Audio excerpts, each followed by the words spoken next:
friends, welcome to my channel. I am going to read an editorial, The Changing Patterns of India's Student Migration by Ginu Zacharia and Anu Abraham.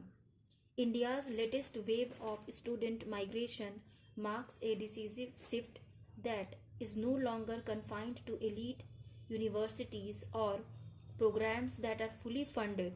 Today's migration is characterized by self-financed education where middle-class households invest heavily in the promise of a global degree and upward social mobility.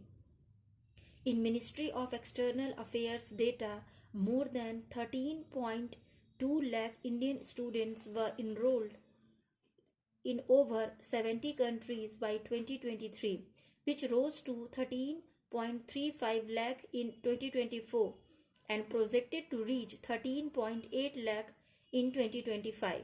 India is one of the top senders of international students, with the United States and Canada as the top destinations, 40%, followed by United Kingdom, Australia and Germany. This significant development is reflected in the report of the Parliamentary Committee on the Welfare of Indian Diaspora 2022, which engages with students as one of India's major diaspora categories.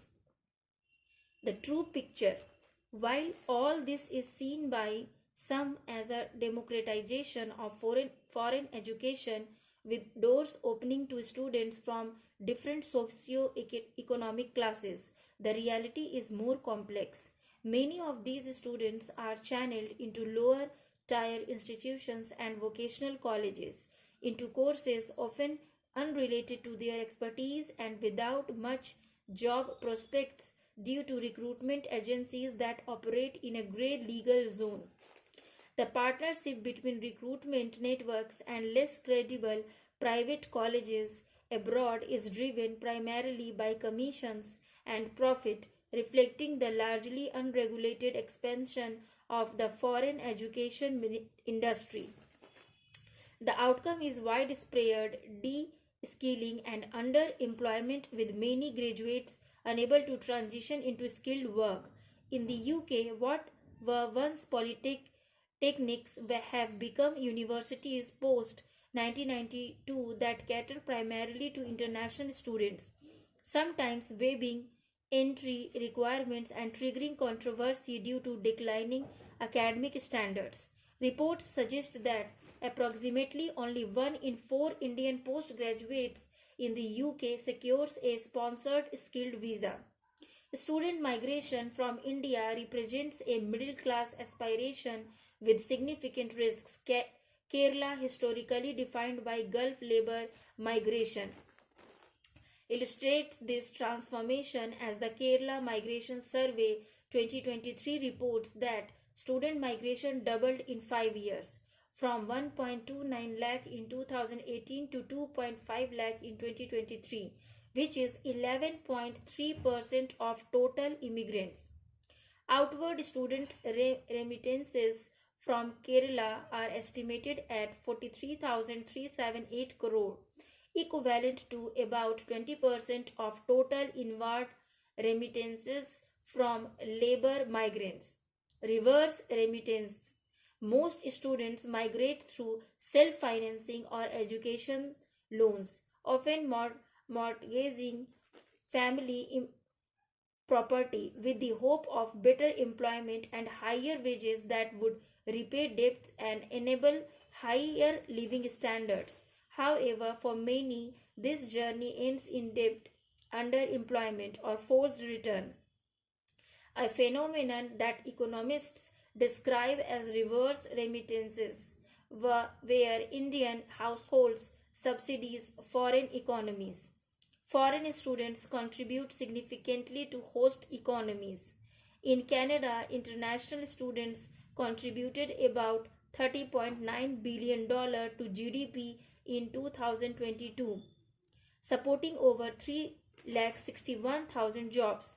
In 2023, Canada hosted over 427,000 Indian students, which is roughly 45% of international enrollments. In the US, roughly 4 lakh Indian students in 2024 spent an estimated $7 billion to $8 billion annually on tuition, housing, and living costs, sustaining universities and local economies. Across destinations, students shoulder substantial financial burdens, sometimes to the tune of 40 lakh to 50 lakh, to finance studies abroad.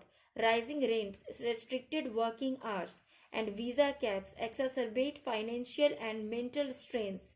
Unable to find skilled work, many take up low wage, unskilled jobs, often juggling multiple part time jobs, sometimes undocumented, to work longer hours and facing exploitation.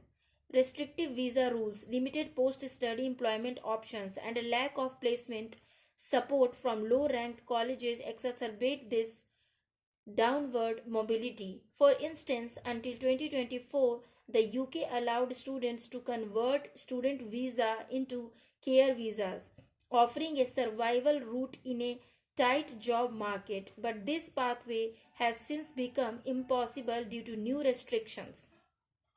The local context, this outflow of students needs to be understood within the domestic context that is driving it. Is it the perceived lack of quality in domestic institutions or an ability to find well paid domestic employment? With foreign universities establishing offshore campuses in Dubai, Singapore, and other destinations offering Western degrees at lower costs, it is telling that Indian students rarely choose them. The reason is more structural. For many, studying in OECD countries is not only about education but about permanent residency, social mobility, and an escape from a third world identity. Ironically, this wave of student migration has also created a new form of cheap labor for OECD countries, akin to Gulf labor migration, except that it is now accompanied by reverse remittances, often financed through savings and debt. This rapid expansion of Indian student migration exposes deep systematic contradictions between aspiration and outcome, and between opportunity and exploitation, resulting in a phenomenon that can be described as a brain waste. It calls for stronger regulation of education agents, pre-departure counseling, and bilateral frameworks to ensure institutional accountability abroad. Thank you for listening.